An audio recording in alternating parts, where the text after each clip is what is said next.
Good afternoon, ladies and gentlemen. How are you? Are you well? Are you all fed? Did you have a nice afternoon tea? I mean, this is the afternoon tea for Neighbourhood Watch. Welcome to the RACV Club. A lot of you wouldn't know who I am, so I'll introduce myself. My name's Craig Huggins, or most people call me Huggy. I'm the morning announcer on Gold 104.3. We're Melbourne's #1 FM station, and I've been doing that role for 33 years at that radio station. Just makes me feel old. And I'm Melbourne through and through. Before I was at Gold 104.3, I was at Triple M, which was also called Eon FM. And I started as a teenager working at then Melbourne's #1 radio station, 3XY. So I was doing midnight to dawns and going to school in the daytime. So I'm a Melbourne boy through and through, and I fondly remember walking past houses with the Neighbourhood Watch sticker on them and enjoying seeing those. And I do need to make an apology though, because Neighbourhood Watch started in 1983 in Frankston and probably wouldn't have happened if I wasn't running the disco at the Pier Hotel. Before we go any further, ladies and gentlemen, I would like to welcome on stage Dr. Lois Peeler AM. Good afternoon, everyone. I am a child of the Dreamtime people, part of this land like the Null Gum tree. I am the river, softly singing, chanting our songs on the way to the sea. My spirit is the dust devils, mirages that dance on the plains. I'm the snow, the wind, and the falling rain. I'm part of the rocks and the red desert earth, red as the blood that flows in my veins. I am eagle, crow, and snake that glides through the rainforest that clings to the mountainside. I awaken here when the earth was new. There was emu, wombat, kangaroo, no other man of a different hue. I am this land, and this land is me. I am Australia.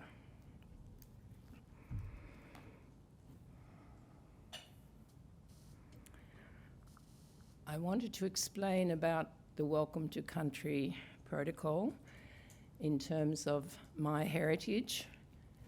I'm Yorta Yorta and Wiradjuri through my mother, and Wurundjeri and Yorta Yorta through my father. So I am what you say, multi-claned. The Welcome to Country protocol has its foundation in Aboriginal law. Our people place great reliance upon the procurement of plant foods from their clan estate.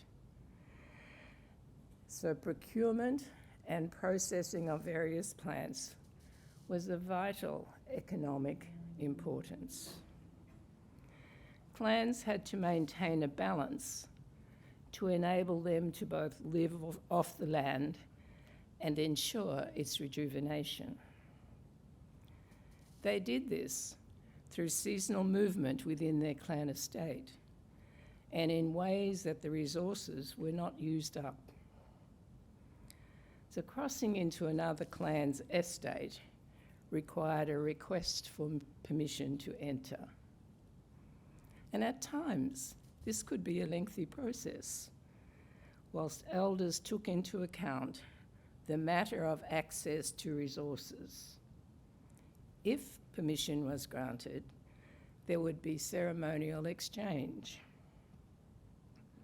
The hosting group would welcome the visitors, offering them safe passage and protection of their spiritual being during the journey.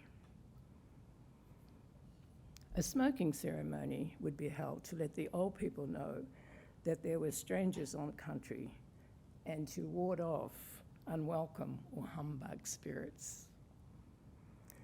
Whilst visitors were provided with safe passage, they also had to respect the protocols and rules of the landowner group whilst on country.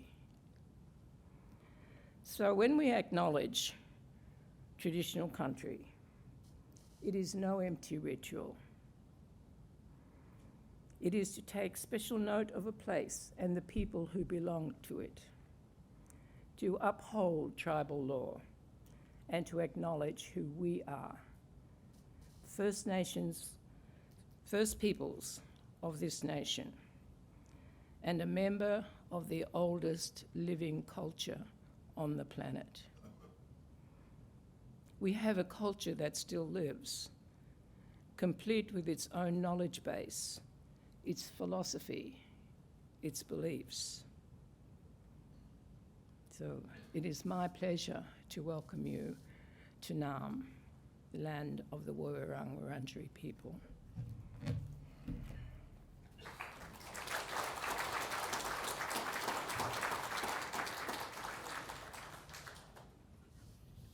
I'd like you to thank again Lois Peeler for her wonderful introduction with welcome to country and the explanation too that we have received. I think we all will find that very meaningful and a wonderful way to open the 40th anniversary of Neighbourhood Watch. So please thank.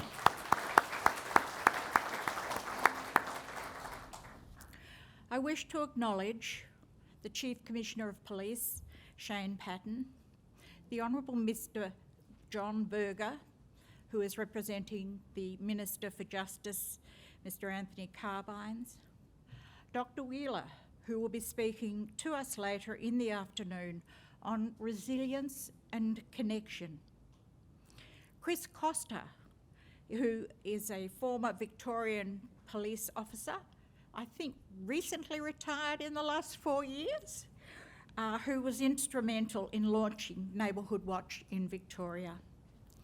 Mr Tom Newman, who was the president of the first Neighbourhood Watch in Kananook. And very importantly, I would like to thank and welcome everyone here today. It is a very important time. I would also like to thank the RACV for hosting this event and their strong support of Neighbourhood Watch. And in particular, I want to thank Bambi and Nicole and their strong, small team of dedicated Neighbourhood Watch staff. They have really done a magnificent day for us. Thank you.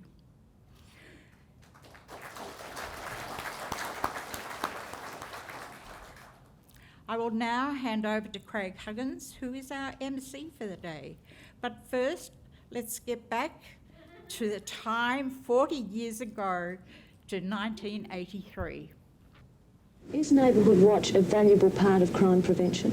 Well, it certainly is. It involves the local community in its own affairs, and it can have the effect of causing the citizens of that community to have a sense of security and well-being in their homes and on the streets.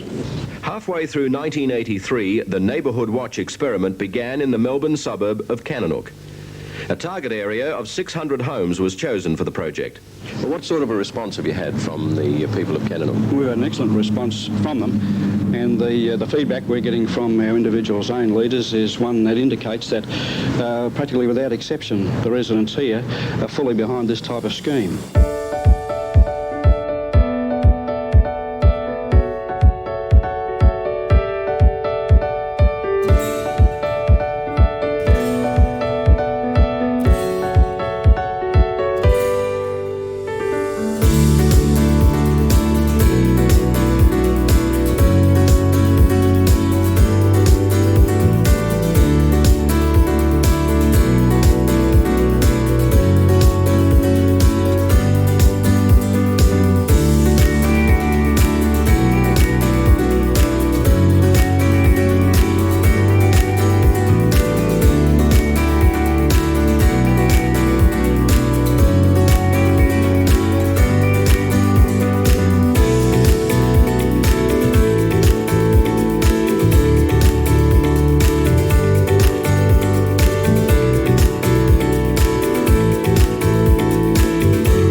What a wonderful presentation. Would have taken a long time to put that together. Pity my mugshot wasn't in it, but there you go.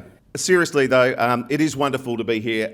A great crowd. Obviously, we're looking at 40 years of history of Neighbourhood Watch all in this room today, and we're going to hear some wonderful stories about its beginnings and how it's still continuing on today, and there is some terrific stories that we are going to hear.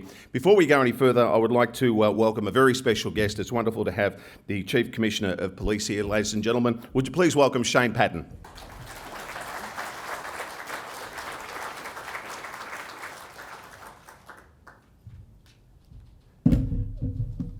Good afternoon, and thanks for having me here. Just at the outset, I would like to acknowledge the traditional owners of the land on which we're meeting and pay respects to elders past and present. I would also like to acknowledge a range of different people, but most of them have been gone through already. So I just want to mention a couple of people. Mr. John Berger MP, obviously the President, Suzanne Dunlop, the CEO Bambi Gordon, members of the board, but importantly all of you here who are part of Neighbourhood Watch.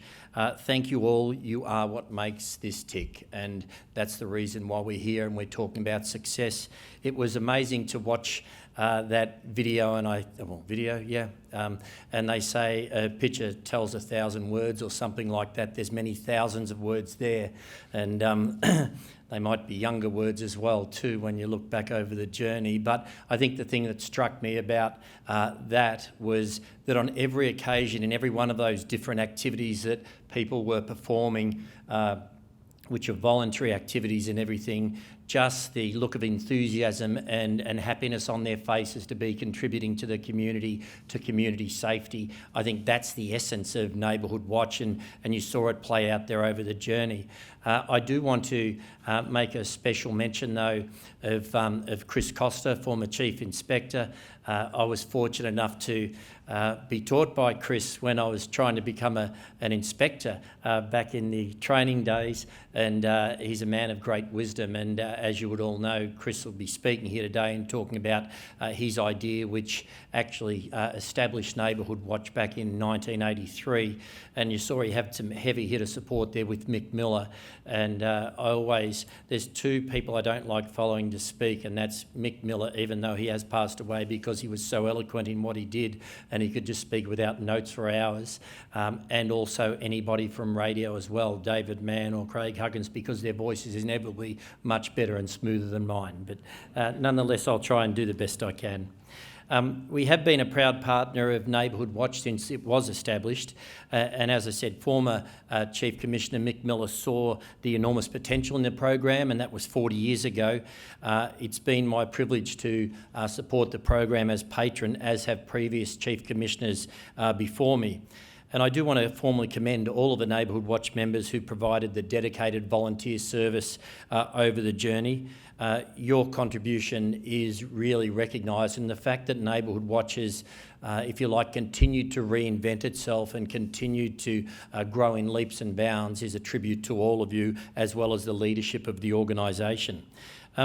It is interesting that Victoria Police and Neighbourhood Watch, we have a shared vision, and that is one of safety for Victorians, but not just safety for Victorians, but a perception of safety for Victorians. And the only way we can achieve this vision, if you like, or a mission, we would call it, because it is our mission, is to understand what our community's local issues and crime concerns are. So we have to engage with the community. Victoria Police do that through our neighbourhood policing model, which we've launched. And that's a model that obviously engages local service providers, but works with key influential groups in the community, Neighbourhood Watch as one of our partners. And obviously we've now established local safety committees, which we're leveraging off as well. I'm not going to try and extol the virtues of Neighbourhood Watch in terms of strategically what you've done or the outcomes that you've achieved, but I just want to mention a couple of small things that are currently going on that go to show the involvement that Victoria Police is having with Neighbourhood Watch of recent times. So in the Melbourne CBD, officers from our Melbourne East Police Station, they approached Neighbourhood Watch to discuss the need to improve crime reporting processes within the Melbourne Central Shopping Centre. Neighbourhood Watch worked with our officers, created a retail version of the popular Who to Call card. And so that has been a huge success for us. Melbourne West Police Station are now working on a similar approach for the Spencer Street outlet next to Southern Cross Station. So it's those small little tangible things that are making all the differences all along the way. Those initiatives obviously aim to ensure that crimes and other matters are correctly reported, people know who to call, and highly populated precincts are able to understand what their roles are. And we also are able to give that clear understanding to the security staff as first responders. So that was working with Neighbourhood Watch in respect to that. Across the Western region, we've hosted Safe Plate Days, or co-hosted, I should say. I don't claim Victoria Police is hosting, but co-hosted. You shouldn't take the credit where the credit's not there, Shane. We've co-hosted those in Tarneet, Hoppers Crossing, Manor Lakes and Altona. And we have a further 2 scheduled coming up in Tarneet West and Truganina. And obviously that's building on what is a really important initiative for us. And I was talking with people outside and I'm saying, I just don't know where the number plates go to. There must be some Aladdin's cave with 60,000 number plates in there because it's a perennial problem, has been for years. But that is a really important program for us, and obviously working with Neighbourhood Watch, it aims at preventing crime before it occurs. Also at public transport hubs, our Transit and Public Safety Command have engaged with Neighbourhood Watch to co-develop a tool that aims to educate young people about staying safe on public transport and protecting themselves from theft. So whether it be for education or recreation, young people should be able to feel safe, obviously, while travelling on public transport. So the strong partnership between our 2 organisations really allows us to proactively address and prevent crime before it's occurring through these strategies. It is remarkable to see how Neighbourhood Watch just continues to innovate, evolve, meet challenging community needs, and it just continues to go from strength to strength. So to every member, your commitment in what you do, your engagement, the way you voluntarily give your time, and it isn't taken for granted by Victoria Police, but it is extremely important to the community and extremely important to us as a key partner. So from my point of view as patron of the Neighbourhood Watch from Victoria Police, I do want to congratulate you all on everything you do. Congratulations on the 40 years, and thank you from Victoria Police, because it's one of those things when I often speak to police officers who are retiring after lengthy periods of time, and I talk about their careers and I say, thank you for a lifetime of contribution to policing but community safety. And it's those intangibles. You can never actually assess or evaluate the difference they've made, but it's a bit like teaching. People, you make a difference as a teacher. The things that you all do in this room in terms of preventing crime, in making the community safety, really difficult things to measure, but you can rest assured that you are making a difference. So thank you to everyone for your time. You'll have to excuse me, I have to leave now to go to another meeting, but I do really appreciate everything you've done, and I hope this 40th year continues to go from strength to strength. Thank you.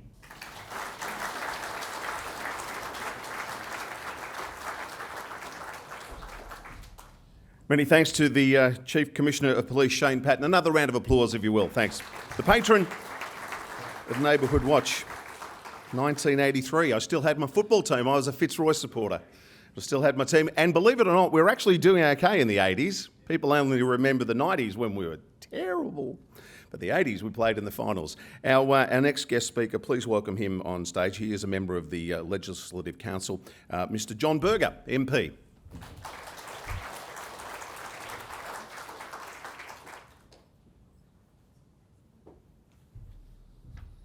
And I was just reflecting on the video myself when it was going through, and I'd look back at 1983 and I'd just finished school.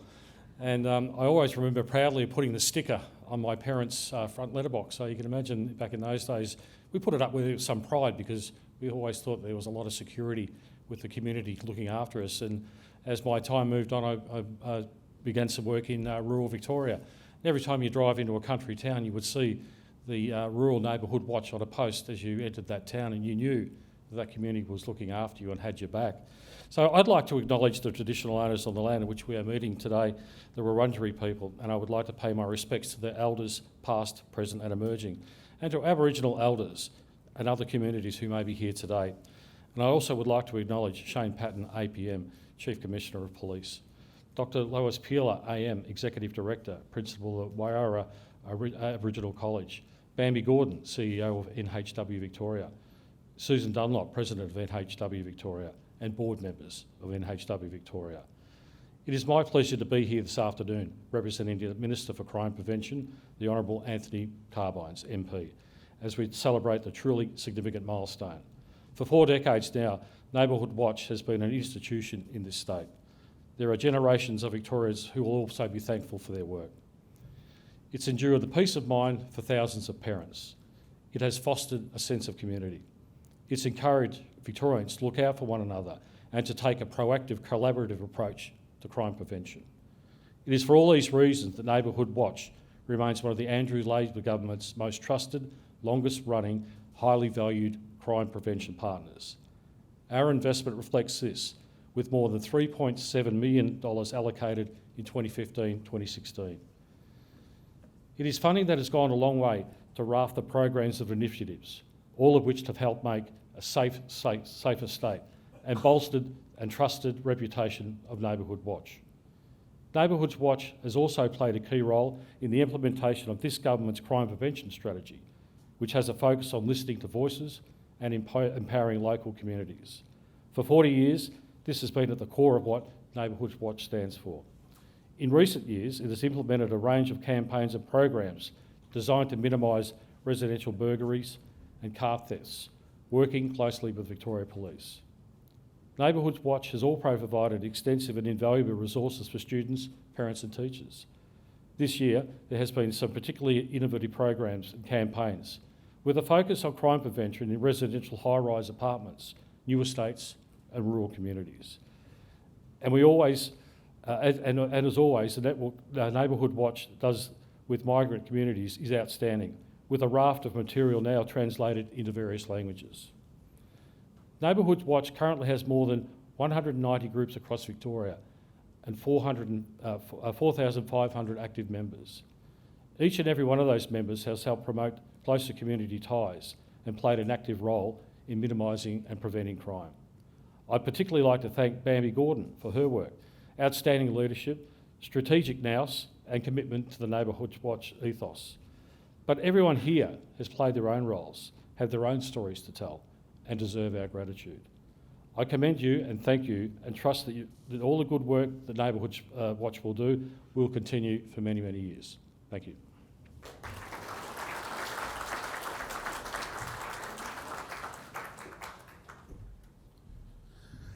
Mr. John Berger MP.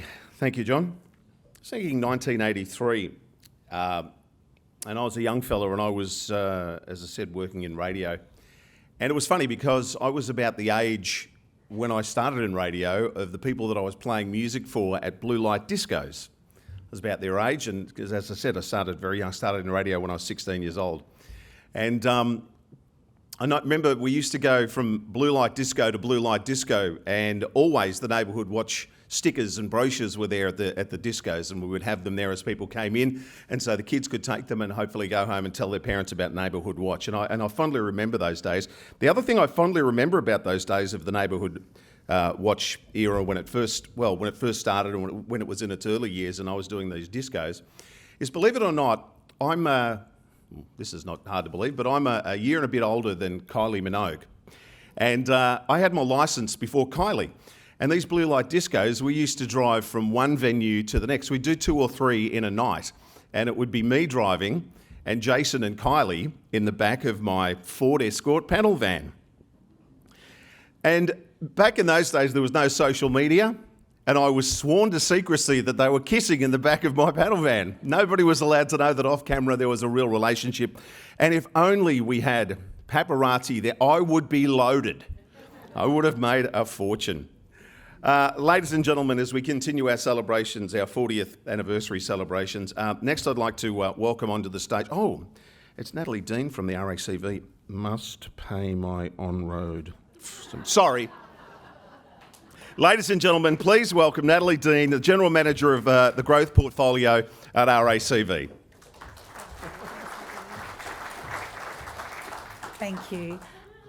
Hi everybody, I'm Natalie Dean, as Huggy said, and I'm one of the General Managers within the Home and Energy Division at RACV. And I'm delighted to be here today on behalf of RACV to be part of the celebration and to wish Neighbourhood Watch a happy 40th birthday, so very exciting. RACV and Neighbourhood Watch have been working together for many years, over 5 years now, since 2019. And throughout that time, we've had a shared focus on a number of initiatives that have been focused on connectedness and safety within communities, which has been a great testament to the alignment between our two organisations. Together, we've successfully launched, I think there was some visuals of it, I saw somewhere, perhaps on the video today, the How Safe Is My Place app, which really helps determine how safe your home is, and particularly focused around safety from burglary and what you can do to improve the overall safety of your home. And I've had the pleasure of hearing Bambi talk about that in detail here at the RACV, and there's lots of insight to be had there that we can continue to up the ante on in local communities. Following the success of this app, the How Safe Is My Farm was launched this year, which is an Australian first from Neighbourhood Watch and supported by RACV in conjunction with Vic Police. And it's really focused around helping farmers identify opportunities to reduce the risk of crime on their properties. So looking forward to seeing that get some momentum as well. RACV is really proud of our relationship and ongoing partnership with Neighbourhood Watch and what we've achieved together. And we congratulate all of the Neighbourhood Watch folk here today on the fantastic work that you do within local communities, keeping Victorian communities safe and connected. Thank you.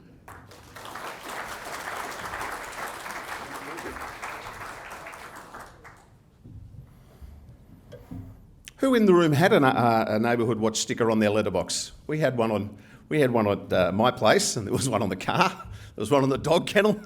I used to take them from those blue light discos. They were everywhere. For the past 5 years, I've had the pleasure of working on a television show behind the scenes called the Marngrook Footy Show.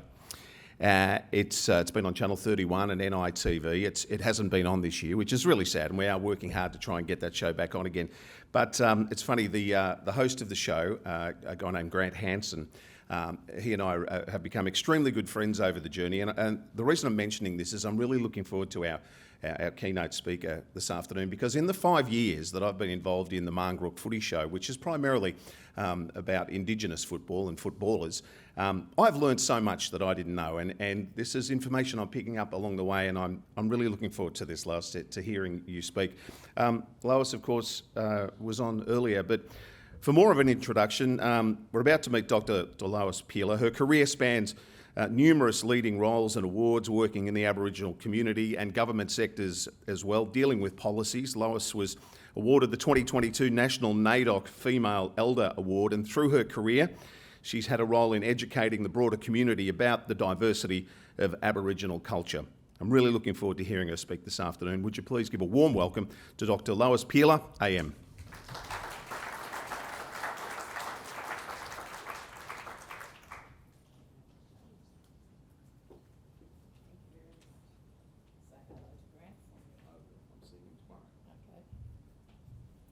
Well, hello again. Let me just say that I share a lot of things with when I got this call, I was really excited to learn that a Neighbourhood Watch started in Frankston and that you're celebrating your 40th year of existence. And it so happens that the college, Warrawa Aboriginal College, started in Frankston, and it is also celebrating its 40th year. So I felt I was compelled to be here today, but I wanted to say and to acknowledge the work that you all do in keeping communities safe. And thank you to the organisers for the invitation to speak. Because I was up here before, I've got to change things around a little bit, so just bear with me a little bit. So, as you've heard, throughout my lifetime, I've had a diverse career. But as an educator, I have a focus on truth-telling and in sharing our history and increasing knowledge and understanding of Aboriginal history, culture and protocol. I've shared with you the protocol and the welcome to country, what that's all about. But I think I want to go to the fact that as Aboriginal people, as First Nations peoples, we've had a little bit of a different journey. So the Neighbourhood Watch thing probably wasn't really relevant to us because of the way in which we lived on the riverbanks, we lived under harsh conditions and that sort of thing. So going back all of that time. So I just have to say that my ancestral connections are to the Cummeragunja Aboriginal Reserve, the Corranderk Aboriginal Reserve, the Warrengesda Aboriginal Reserve, and the Brungle Aboriginal Reserve. So a whole lifetime through not myself personally, but my family, having lived on reserves. And when the college left Frankston, we secured land in Healesville on land that once formed part of the Corranderk Aboriginal Reserve. And that's the land where my grandfather was born. So that's where the Wurundjeri ancestry comes in for me. So it all came together, and I'll just talk a little bit about perhaps Warrawa, because it started as a co-ed school when we were in Frankston, the first ever school for Aboriginal children. And it was the dream of my sister Hillis Morris. And I think it was because of her lived experience in going to schools where, when we were living on the riverbanks of Mooroopna and Shepparton, in a place they call the Flats. I've since written a book about that. And but walking to the school of Mooroopna, where the children weren't really welcomed. And so I think it became her dream, even at that young age, to create a school that would cater holistically for the needs of Aboriginal children. And that's in fact what she did. So at Warrawa Aboriginal College, it's an integrated approach to education with academic learning, with health and well-being, and the ability to celebrate our identity as First Nations people. And that has not always been the case in the history of this country. So I think I want to say that I've said that we have a culture that lives complete with its own knowledge base, its own philosophy and beliefs. The challenges so often espoused in mainstream media and in popular politics are what are obvious disadvantage. Disadvantage from the historical situation of the development of this country. Disadvantage and gap. A deliberate socio-economic and cultural gap that prevails today. We never forget, however, that that gap is not on our side of the divide. Because before colonisation, there was no gap to be bridged.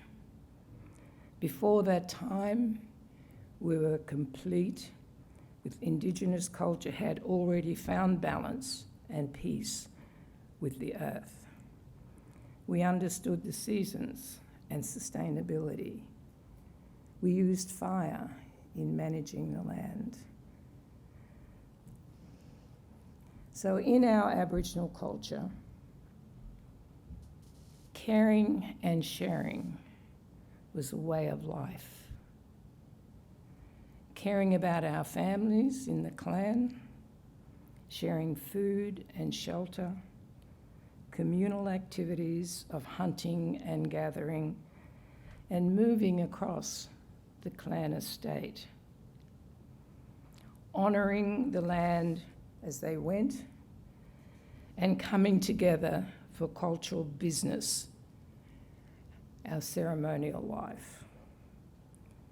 Whether it was for successful hunting and gathering, or for storytelling, or just being together. Sharing shelter, knowledge, kind words, food, and the obligations of child rearing within the clan. So ours is a system of extended family, not just the nuclear family. In this process, individuals are gifted with particular skills of knowledge, and individuals then empower each of the gifts to others, knowing that those gifts would enrich and enhance the clan and our cultural heritage. Learning by doing, and so it is in tribal situations.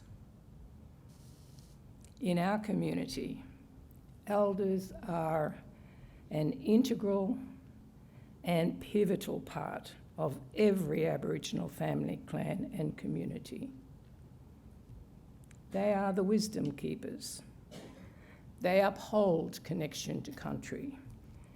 They hold memory of tradition, song, story, genealogy, kinship structures. They continue to practice Aboriginal ways of knowing, doing, and being, including caring and sharing. Their lived experience is valued and revered. In my immediate family, it was the females taking care of the family and environment, like Pleiades, the Seven Sisters, taking care of the planet. Where our women upheld the tradition of being gatherers and nurturers, carers of children, family, community, and the land that nourishes us. I grew up in an Aboriginal political environment, which was very much based on the principle of looking out for others in our community, that caring and sharing.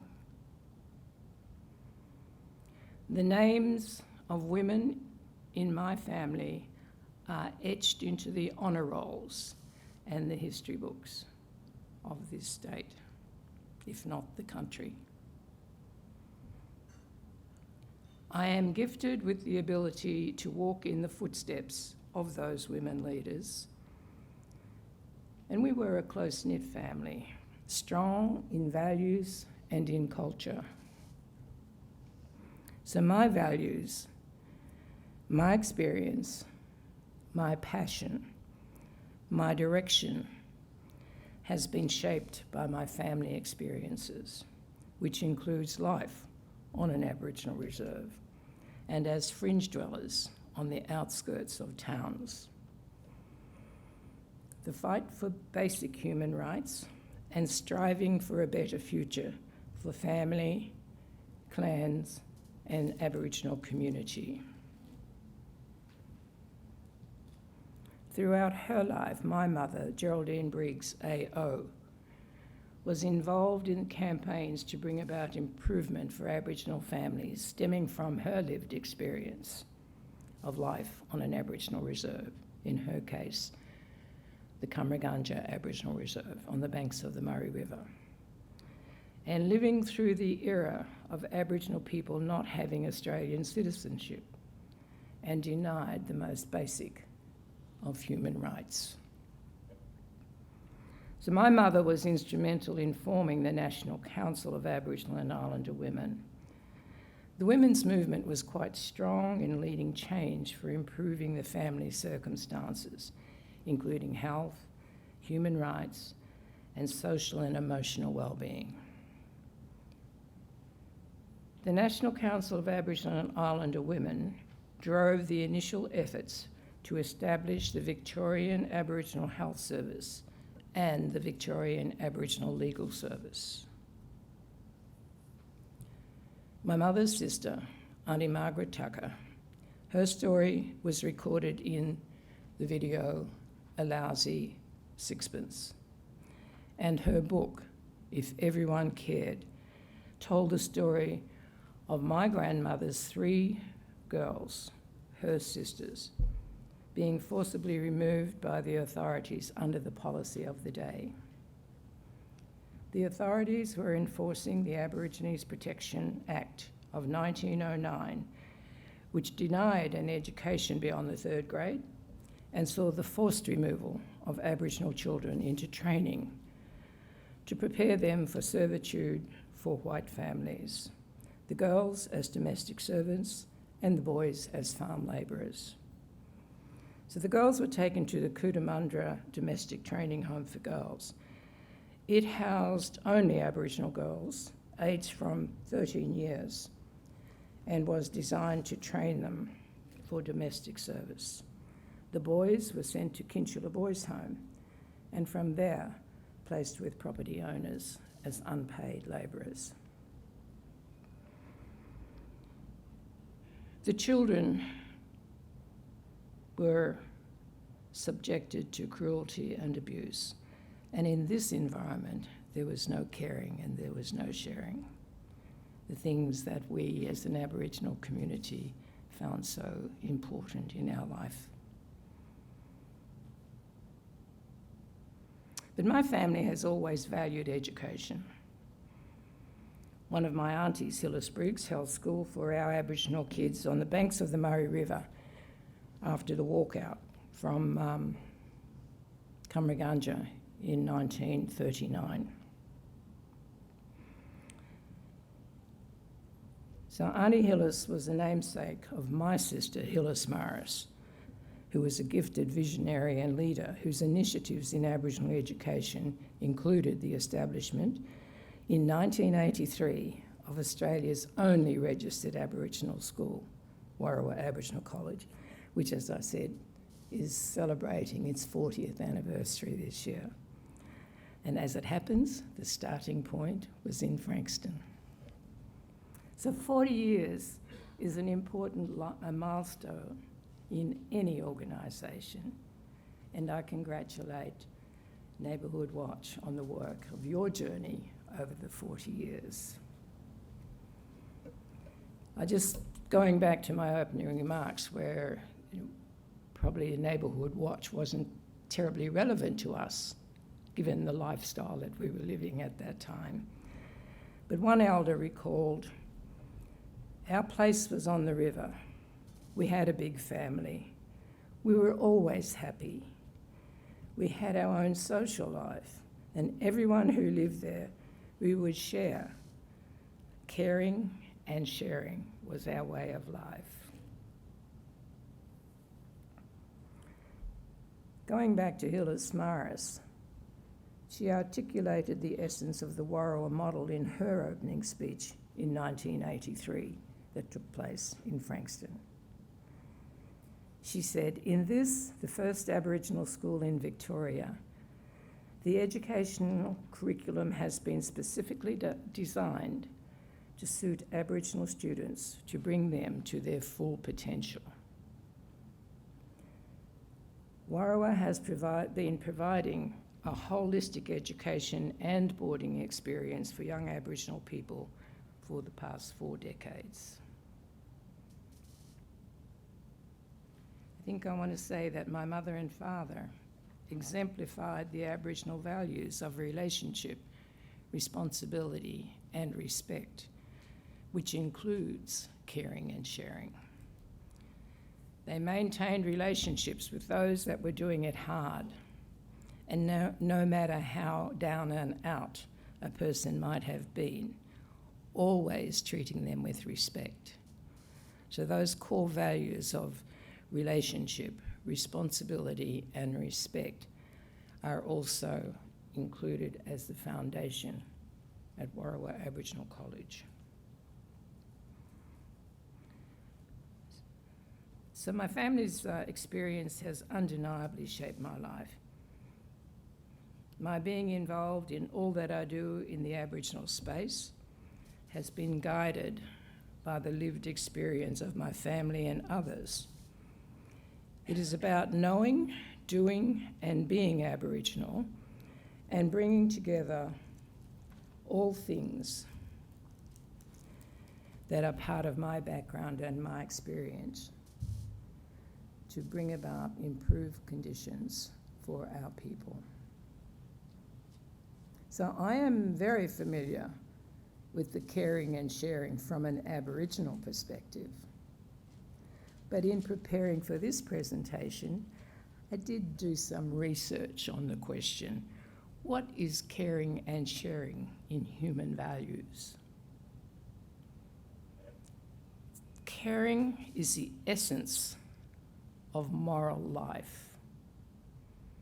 And the 5 principles of caring are safety, dignity, independence, privacy, and communication. Caring involves feelings, relationship, and protecting others and causing least damage to others. It seems to me that there is an alignment with those objectives and the objectives of Neighbourhood Watch. Thank you.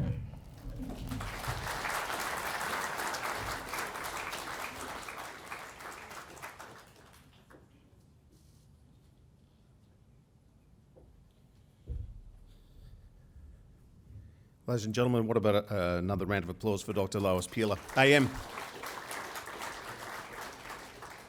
Thank you so much. So here we are, the 40th anniversary, hey? 40 years. It had to start somewhere, and luckily enough, we have a couple of people that were there at the very beginning who are going to join me on stage for just a couple of questions and answers. And before we do that, while you're hearing our little chat up here, I want you to think about a question that you might have. I always like to throw things open to the audience, and if there's anything you would like to know, once we've had our bit of a chat, more than welcome to have you ask your questions. Firstly, I'd like to welcome up here Chris Costa, who was the police member who, in association with Michael Friend, who we heard recently passed away, and Noel Desser, managed the Neighbourhood Watch program for Victoria Police throughout the many early years of the program. Would you please welcome on stage Chris Costa.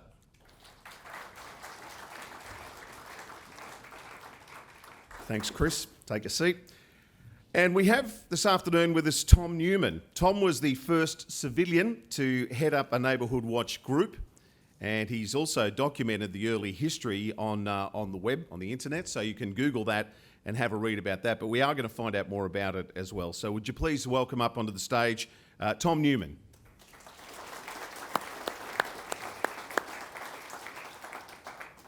Gentlemen, welcome, and thank you for joining us on stage. Thanks, Craig. I just realised I'm wearing bright blue socks.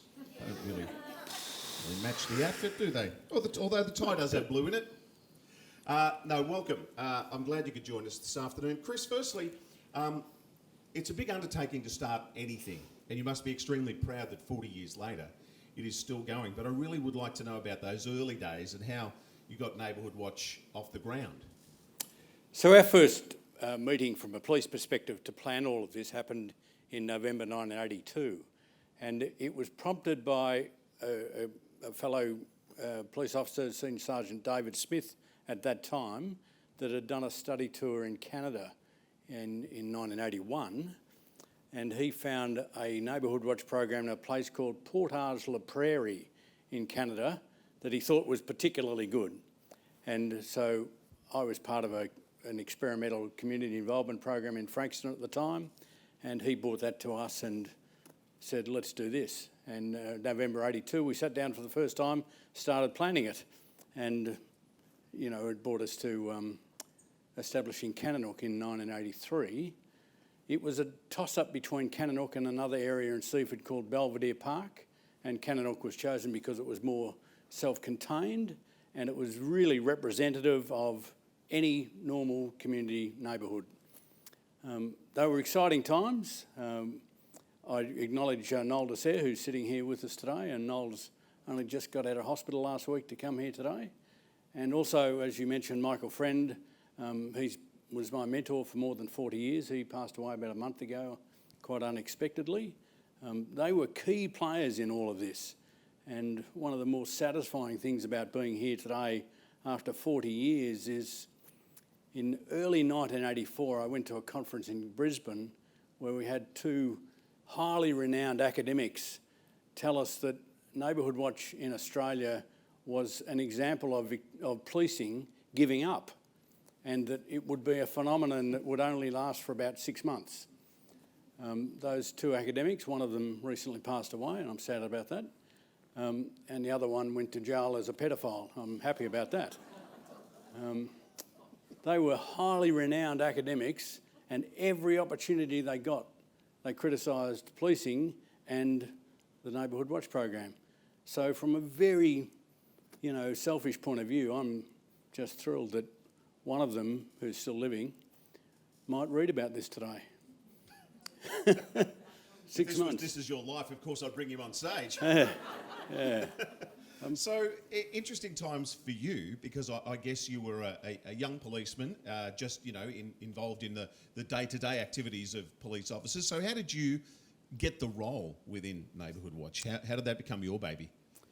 Yeah, so I was in this experimental police community involvement program at that time, and we were testing lots of different community initiatives, discovering that the community were just waiting to partner with policing, and all that was missing was policing being brave enough to ask. And we started asking and trying all sorts of different things. There are a lot of programs came from that time, including things like the Safety House program. It was the birth of school resource officers, which have now become youth resource officers. Lots of experimental things happened there, including an experimental style of management. And when the job fell to Michael Friend, he was my senior sergeant at the time, he asked me to come on board to be one of the team. And that became, I see some police colleagues in the front row here, they would be very familiar with this concept. The junior man always gets most of the work, and I was the junior man. So you always look around the room, there's been a collision, who's the junior man here? And it was me. So I got given that job, and from day one I loved it because we were doing something entirely new. We were partnering with the community in a genuine sense. This wasn't a public relations campaign. It was a genuine partnership and a genuine crime prevention program, and it became the most successful crime prevention program in Victoria's history. Still is. I don't quote stats too often, but in every year up until 1984, residential burglary stats went up. Every single year that we'd collected stats about burglaries. In 1984, it reached 51,090. And I remember that vividly because I've only quoted it about 5,000 times. 51,090 in 1984. There's never been a year since that where we've got even close to that. I think today it's something like under 30,000 a year. Now 30,000 is way too many still, but when you compared with 50,000 that would have just kept creeping up to over 100,000 residential burglaries a year, by far and away, you're living the most successful crime prevention program in Victoria's history by a mile. Nothing gets close, nowhere near it. And to have played even a tiny part in that was remarkable. I heard a comment from Neil Danaher a couple of years ago when he was still speaking, and he said something that I've remembered ever since, and that was that, you know, when all is said and done, there's usually more said than done. Well, in that era, in that establishment of Neighbourhood Watch, we were lucky enough to have people around us and work with people like Tom and so many other people from the community who didn't want to talk about things, they just wanted to do things. And so it wasn't about, you know, more said than done, it was more done than said. We just got on with it, and I hope that's what's still happening. From all indications, that's still a very strong part of the program. But Chris, that couldn't have been an easy sell in those early days because, you know, certainly around the late 70s, early 80s, you know, and I was a kid, but, you know, it's not like the police, the general public felt they were our best friends. So how did you go about selling that to the public, saying, we want to work together with you? That must have been a hard sell. So, Craig, you said you were a kid, and I, you know, clearly 40 years ago, I was only 12. I noted that you were at the Pier Hotel in the 80s. I'd probably still have a warrant for you. You know, Pier Hotel and Victoria Police, not a good partnership. I've been asked that question dozens of times. How did you sell this? We didn't. We didn't have to. We discovered really quickly there was a very willing community out there just waiting to be given the opportunity to partner with us. And, you know, we just didn't have to sell anything. We just opened the doors and said, come on board, and people wanted to come by the thousands.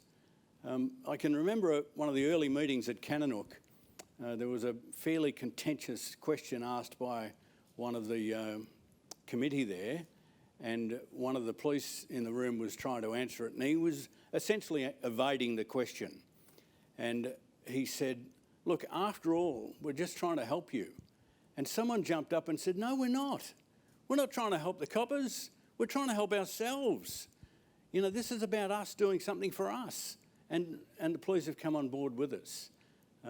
It led to the best definition I've ever heard of Neighbourhood Watch. It was delivered by a close friend of mine, happens to be a Catholic priest, fairly well known in Victoria. He said one day, Neighbourhood Watch is simply a program designed to help people, protect people against people who help themselves. It's that simple, you know, trying to protect them against those that help themselves. So we didn't have to sell anything. We just had to be ready to get on board and partner with people. And, you know, when we did state seminars, we had our first one at the Hilton Hotel, which is now the Pullman in East Melbourne. That had about 500 people there. From then on, we had them at places like Dallas Brooks Hall, Melbourne Town Hall, and we'd have over 2,000 people there every time. And as often as we could, we'd have half police and half community representatives. So it was a genuine partnership. The easiest marketing campaign in the history of our organisation. Well, Tom, you were there in the very early days, volunteer number one. So is that your recollection as well? How did you become involved, and you know, how did you see this newfangled program? You know, would it last? How, you know, what did you think of it at the time? Well, I thought I was very privileged to be involved in it in the early days. It was a great program. I'd been involved in community programs within the Kananook area for many years, for Rotary and other things. And I was approached and asked would I perhaps be interested in volunteering for a position of area coordinator. And I took that up, and I thought, that what a great challenge. Well, you've certainly come a long way from volunteer number one to state president. I mean, you really, really committed, didn't you? Well, I had the opportunity to set up the committee. I broke them up into committees, the area coordinators. I think there were about 30 of them, wasn't there, Chris? And I set them up into subcommittees for finance, for newsletter, for logo, and fortunately we had a graphic artist as one of the area coordinators. Well, I was going to ask you about the actual logo, the four heads, the silhouette. It's wonderful, and I think it's one of those ones you don't need the words on it, you just know what it is. So how did that come about? Well, I saw the PCIP logo had on one side the residents and people in a house, and on the left-hand side was the badge. And I thought the badge represented authority, and I think what the problem was, we see the badge as a human entity and working together, and so I asked if we could form a subcommittee, and a forthright lady, Kay Nichols, and Don Stevens, who was a graphic artist, they took it on and came back with the logo.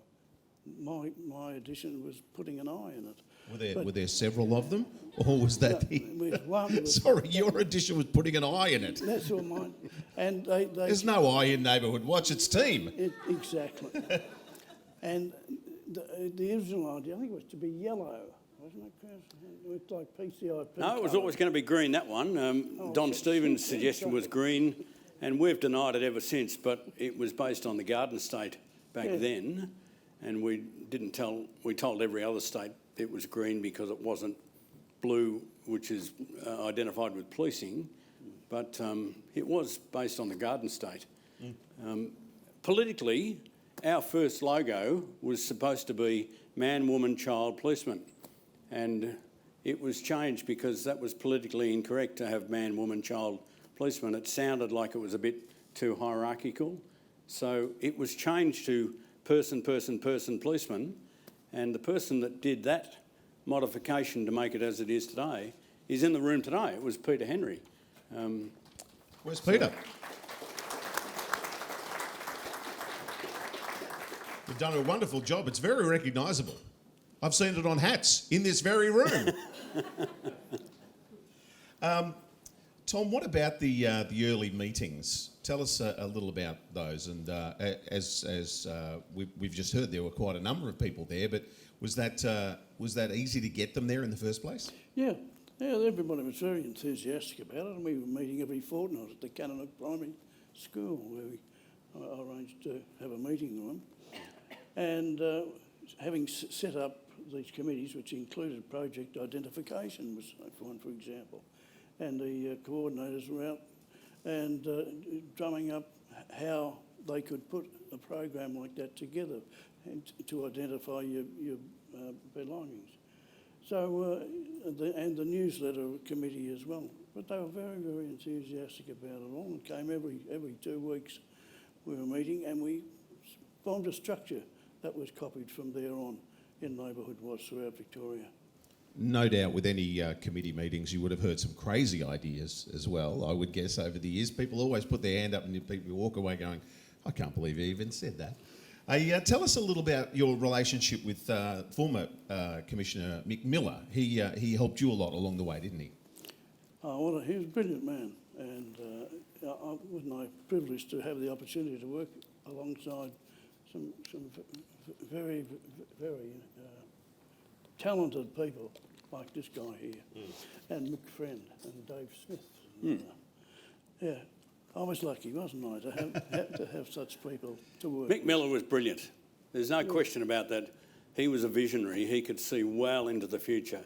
And he was very accessible to people like me, who was a senior constable at the time. And I was telling the story to Shane just before that I was meeting with him in early '83, talking about when we were going to launch, and he said, I think it'd be a really good idea if we made a lapel pin and we give them to people such as, there was a fairly controversial broadcaster on 3AW at the time, Mark Day, who kept saying we should have this Neighbourhood Watch program, and he kept advocating for it all the time.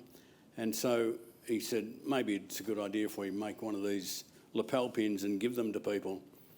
And so I thought, oh, yeah, it's a pretty good idea. And then after that happened, one of the inspectors walked over and he said, you realise what just happened? And I said, yeah, the Chief Commissioner suggested we get some pins. And he said, no. He said, you were just ordered to go and get some pins. And this is one of them. It was actually that pin. You know, these days, if you want to be involved in virtually anything, you have to get police checks. Working with Children Check, for example, I have one of those for the junior footy club that I'm involved with. Was it, back in the day when you first started, was there a process of sort of whether you needed to weed out those that you thought probably weren't appropriate to be in the group? Yeah, not in a formal sense, because it essentially became self-selecting, and people could work out amongst themselves pretty quickly who was Bill the burglar and who wasn't. So it was a fairly informal arrangement about who put their hand up. That first public meeting, I've told this story a few times, that I had the job as the junior man to deliver the invitations to it a week or so before the meeting, and I was running around pushing a pram with my then 9-month-old son and approaching a house in Cananook, not far from where Tom lived, and there was this fellow working at his letterbox around the garden there, and as I got to him, he just looked up and he said, "Don't bother, I'm not interested." And I said, "I don't care if you're interested or not, you're not getting one." And he jumped up and snatched the invitation out of my hand. He was also at the meeting. The day before the meeting, or 2 days before the meeting, my inspector rang. She worked at headquarters in William Street then, a fairly legendary female inspector by the name of Barbara Oldfield, incredibly talented person. And she said, "I hope you're going to tell me this meeting is going to be full." I said, "I got no idea. Inspectors didn't talk to people like me in those days. I hardly ever saw them. But I said, look, I'm hoping there's going to be a lot of people there." And she said, "Well, normal rules apply. If it doesn't happen, it's going to be your fault." I said, "Oh, that's pretty good. What if it does?" And she said, "Normal rules apply. We will take the credit." I said, "Okay, so long as I know where we stand." 10 minutes before the meeting started, there were 10 people in the room. At 7:30, when the meeting was due to start in the Southern Umpires room, there was 160 people there. We saw that phenomena happen statewide. We would have hundreds of people turn up to these public meetings. Now, that never happened in any time in our policing history. Noel reminded me of going to Shepparton before. We turned up in Shepparton. 350 people turned up in a public meeting at Shepparton. This happened over and over and over. I remember getting to work one day after one of those public meetings and my boss saying, "What was last night like?" And the only word you're not allowed to use is unbelievable. Because that's what it was like at night after night after night. Amazing times. Chris, I remember when we first started hearing about Neighbourhood Watch, and for those that weren't in the program, we were unclear as to what it was. I mean, I was thinking, so we'll go out and we'll arrest people and that sort of thing. So what was the brief from the Victoria Police to the volunteers, to the people that were at the meeting? What was their jurisdiction? What were they supposed to do in those early days? Yeah, so look, it's a simple premise, really. And I was talking to Bambi about this recently. There is only really one way to prevent crime. Lots of people can talk about a whole range of academic ways to prevent crime. There is only really one way, always has been, always will be. And the one way to prevent crime is to increase the chance of apprehension. So if I said to you, if you steal this bottle of water and the chance of you being caught is 100% because there's a video camera up there, you're not likely to take it. If I say it's 50-50, you might toss the coin, take the chance. So crime prevention programs worldwide are about increasing the chances of apprehension. So that's what every aspect of our strategy and tactics was, to increase the chances of apprehension. Put signs up to tell people, you come into this area, there's an increased chance of apprehension. Property marking, you're telling people, you steal this, there's an increased chance of apprehension. It just went on and on. Newsletters, same thing. We educate people more and more, we increase the chance of apprehension. There was never a suggestion of any vigilanteism or anything like it. it was, as Mick Miller described in those days, it was about people learning what was happening and where it was happening. And that was symbolic of the partnership that evolved. You needed to know what was happening and where it was happening. And, I hope that's continuing today. If you are better informed about what's happening, you have a much greater chance of increasing the chances of apprehension. It's that simple. Well, the both of you have absolute cause to be proud of your work, particularly in the early days, and it still continues on today. So can I ask you both individually? First, Tom, how do you see the future of Neighbourhood Watch progressing from here? Well, I think the opportunity's there, and I think that it would be a good thing if it was given injection of capital, and they'll be able to afford to expand it. And it's a great program, and it has there's a lot of things that can be done with it in the right way. Do you feel that the interest and the people that are volunteering to be involved is still as great as it was in those early days, or maybe greater, or is there work to be done there as well? Well, I don't know if there's work to be done. I found that what really triggered Neighbourhood Watch attention from the public is when the senior police, particularly the Chief Commissioner, was to come on television and promote it. It took off. Yeah. That was the great winner for Neighbourhood Watch during the time that I was involved with it. Well, I mean, Chris, we see extensions of Neighbourhood Watch. I guess Crime Stoppers is really, by extension, it's asking the public for their help, which I think is fantastic. Now, as I understand it, the Australian model or the Victorian model of Neighbourhood Watch is often quoted overseas in other countries. People talk about how good the program is here. How do you see it progressing in the future? Yeah, look, I think there's two take-home messages about the future from my point of view, and I don't know what other things are planned. I think the success of Neighbourhood Watch is based on communication. You've never had a better opportunity in history to have increased communication. Social media, etc., etc. Communication is so much easier today than it was in the 80s. We didn't know anyone that had a mobile phone, for God's sake. So communication has to be, the cornerstone of the future, in my opinion. The second thing I would encourage everyone to take away from today is the message that this is the most successful crime prevention program in the history of this state, and I would argue in the history of this country. Everybody likes to jump on a winner. So we need to keep telling people this is a winner.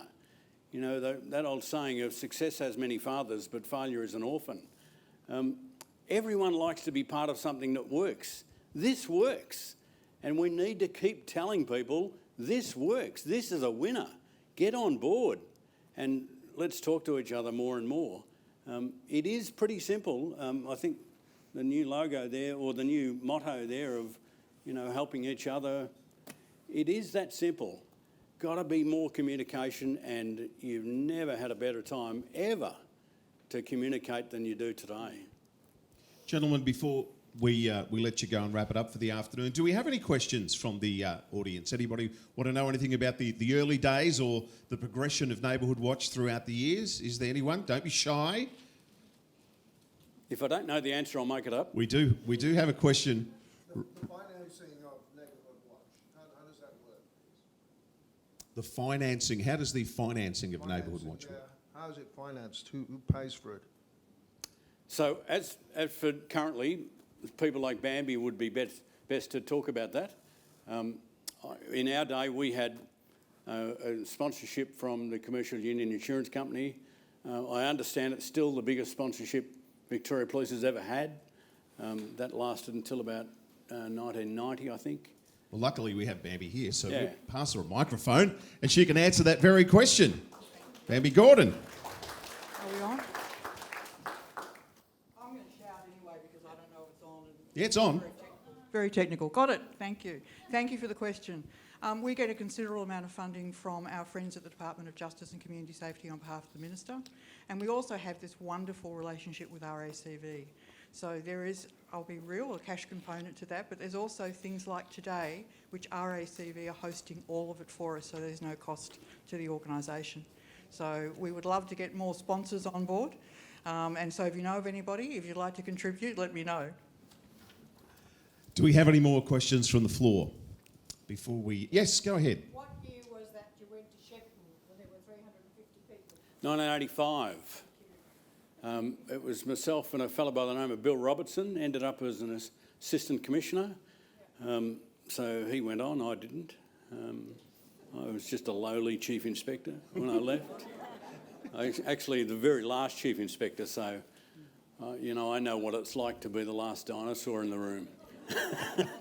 Was there a reason you asked specifically about the Shepparton years? Well, I've only been involved about, I don't know, 20 years or something, so I wasn't quite sure when it was first established. Right. Do we have any more questions? You had hand up here. We rely on private CCTV cameras and car cameras, so would there be any, would it be possible to get public ones or government-sponsored ones put on various street corners? Because you can't constantly rely... Yeah, the short answer to your question is everything is possible. Yeah. And that's what I would hope organisations like Neighbourhood Watch believe. Everything is possible. The long answer to your question is that there's always issues about privacy. The difficulty with cameras today is that some people have lots of them, some have few of them because, you know, they're more concerned about privacy, and it's a political question really.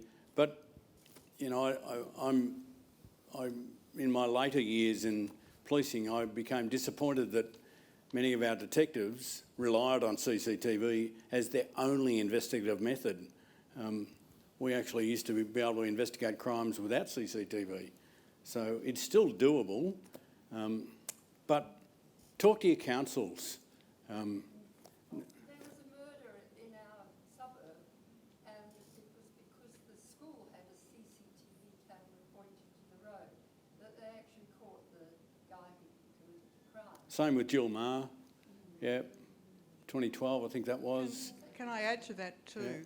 Yes, very good for investigation and prosecution, but as we're trying to look at prevention, the cameras are a lot less effective at preventing it in the first place. Now, I'm not saying don't have that camera to find what happened with that awful crime, but to put it up there, and this happens a lot when we're talking to members of the public, well, I've got a camera, so I can leave my front door unlocked, or I can leave the car keys on the hall table. I've got a camera. That's going to be the result of everything will be the camera, and unfortunately it's not. Well, ladies and gentlemen, would you please thank our special guests, Chris Costa and Tom. We won't let you go just yet because I know, Bambi, you've got something very special for the gentleman to do up on stage here this afternoon. I do. Anyone in for a bit of chocolate cake? We have got a beautiful cake. I don't know if all of you got to see it beforehand that RACV have organised for us, and we'd love you guys to come up and, like a bit of an odd episode of Maths, Married at First Sight, jointly cut the cake. So one of my favourite quotes is, the answer to the question is chocolate. Who cares what the question is? Normally these come out of my back. I got more of a laugh than you, Craig. Oh. If you want to put that up there, that'd be awesome. This doesn't mean we're engaged, Tom. No. And there's not going to be a wedding night. Chris, down here for a sec. Tom. Right there. And just one more, and I'll let you just do the melody. Right there. Thanks. Okay, do we cut the cake or we don't? Did you actually cut it? I think we take the cake. You do need to cut it. Oh, we've got to cut it. Righto, Tom. Okay, Let's go. away we go. There we go. I think the wish they've just made is another 40 years of Neighbourhood Watch. Okay. Thank you both. Once again, can we have a round of applause for our special guest, ladies and gentlemen? Thank you. Thanks, Craig. Well done. Thanks, Chris. Wonderful stories.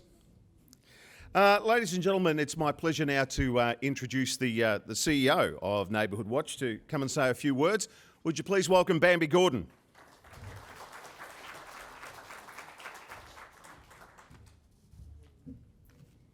Thank you, Craig. Chris, where do you live now? What suburb? I'm not going to tell you. Mount Martha. We don't have a Neighbourhood Watch group there. I think, with everything you've said. We're wrapping up now. I really appreciate you all being here and just want to thank the entire Neighbourhood Watch family for the time that you've put in, not just today, but over the last 40 years. I want to thank RACV for the very generous hosting of this event, which frankly, we wouldn't have been doing it quite the same way if we weren't here at City Club, that's for sure. I want to thank all those from VicPol, from 311 Spencer Street through to those who we work with at the grassroots over those 4 decades, which is a lot of police officers. Individual supporters, including some of our past board who are here today, as well as our present board.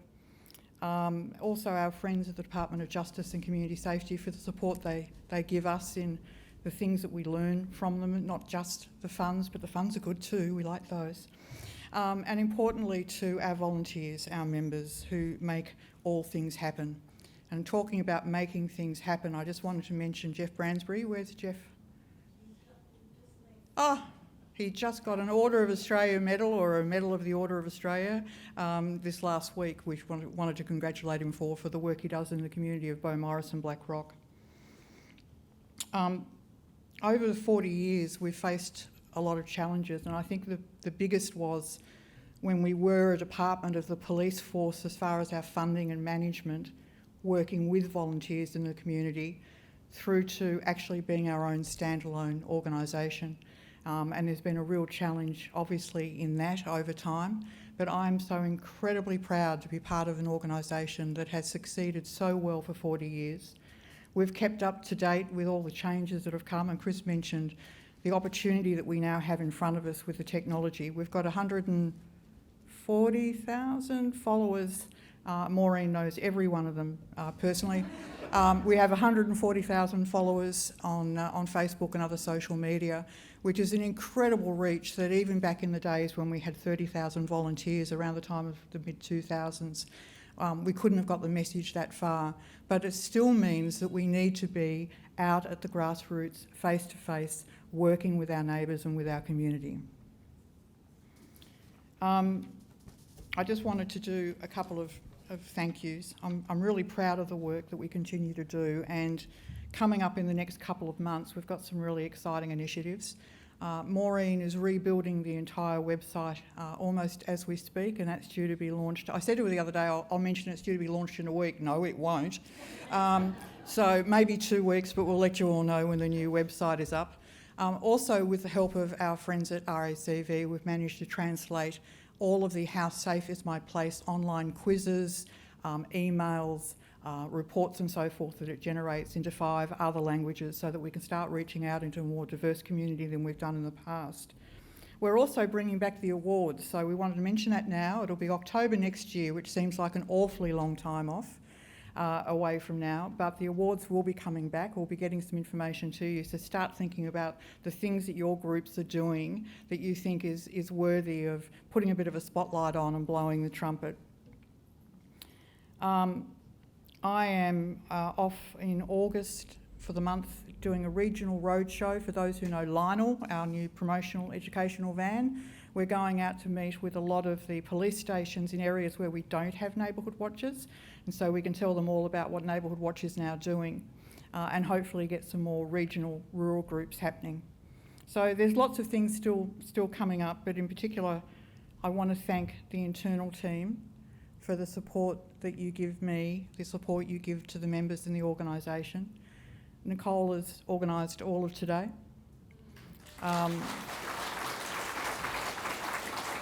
And she may not have told you that she's got a crucial ligament problem from her days ice skating, so she's not even supposed to be on her feet.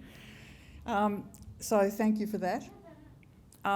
Maureen has been climbing in and around and through people's garages, desperately looking for Neighbourhood Watch material, and she made a point of saying to me just before we started earlier today, thank everybody who's donated, including Rhonda having to go to social media to beg, has anybody got was it the Scouts or the Girl Guides?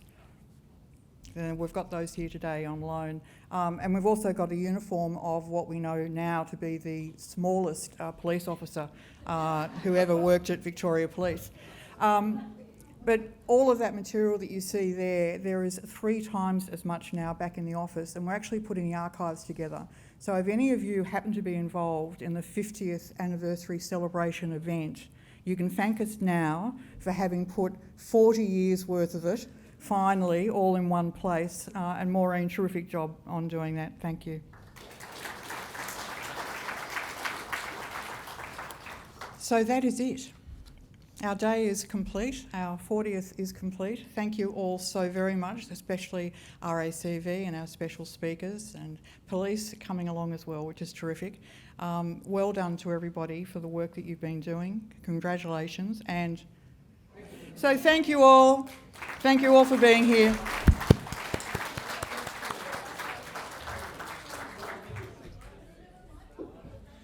Thank you, Bambi. As Bambi said, we're very lucky to be in the RACV Club because it was going to be at the Pier Hotel. Otherwise, so thank you for the contributing for us to have it here. Thank you for having me as the MC this afternoon. Can I just leave you with the thought that if you've got any CCTV of me, erase it. Wasn't me, I wasn't there.